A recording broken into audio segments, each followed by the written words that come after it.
जीवन हमें एक मौका देता है, इसलिए जब भी सही कॉलेज चुनने का समय आए तो सिर्फ मंगलायतन यूनिवर्सिटी आपके बेहतरीन भविष्य और सर्वांगीण विकास के लिए। पाकिस्तान को बेनकाब करने के बाद वतन लौटे ऑल पार्टी डेलीगेशन के साथ प्रधानमंत्री नरेंद्र मोदी ने 10 मई को मुलाकात की। अब कहानी क्या है वो सुनिए। इस मुलाकात की सबसे ज्यादा चर्चा हुई जब शशि थरूर और प्रधानमंत्री नरेंद्र मोदी मिले। दरअसल शशि थरूर एक दल को लीड कर रहे थे। दोनों में क्या बात हुई पूरी कहानी बताएंगे, मगर पहले मीटिंग की चर्चा करते हैं। मंगलवार 10 मई का दिन था। प्रधानमंत्री नरेंद्र मोदी ने बहुदलीय प्रतिनिधि मंडलों की मुलाकात की।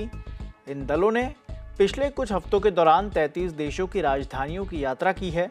प्रतिनिधि मंडल में शामिल सांसदों ने इस दौरान प्रधानमंत्री नरेंद्र मोदी के साथ अपने अनुभव शेयर किए।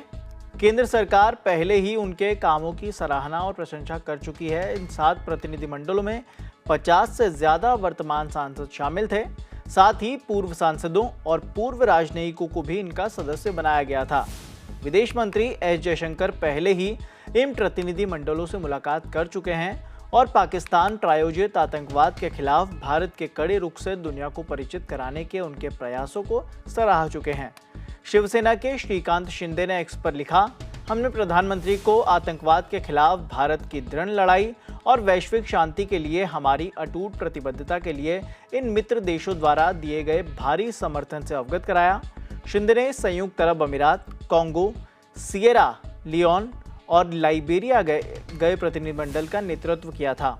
4 प्रतिनिधिमंडलों का नेतृत्व सत्तारूढ़ गठबंधन के सांसद कर रहे थे, जिनमें 2 भाजपा, 1 जेडीयू और 1 शिवसेना के थे, जबकि 3 का नेतृत्व विपक्षी सांसद कर रहे थे, जिनमें कांग्रेस, द्रमुक और राकांपा एसपी के सांसद शामिल हैं। अब सुनिए पीएम मोदी से मिलने के बाद थरूर ने क्या कहा। उन्होंने ये भी बताया कि मीटिंग में क्या क्या बात हुई है।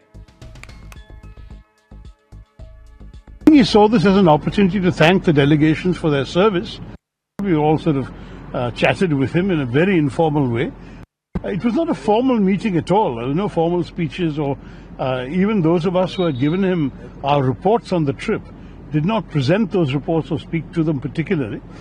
Sir, how was the interaction with the Prime Minister? He also shared the picture with you as well.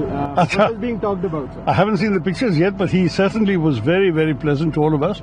I think he saw this as an opportunity to thank the delegations for their service, and he was very pleasant. He spent more than an hour with all of us, an hour and a quarter.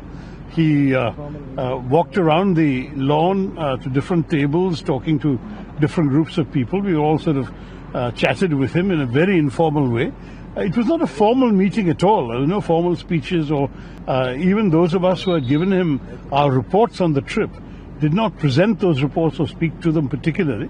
But it was a good, lively, informal conversation. Anything specific he wanted to know or you shared with him? No, we all shared lots of things with him, and I'm sure that in the fullness of time some of this will be apparent.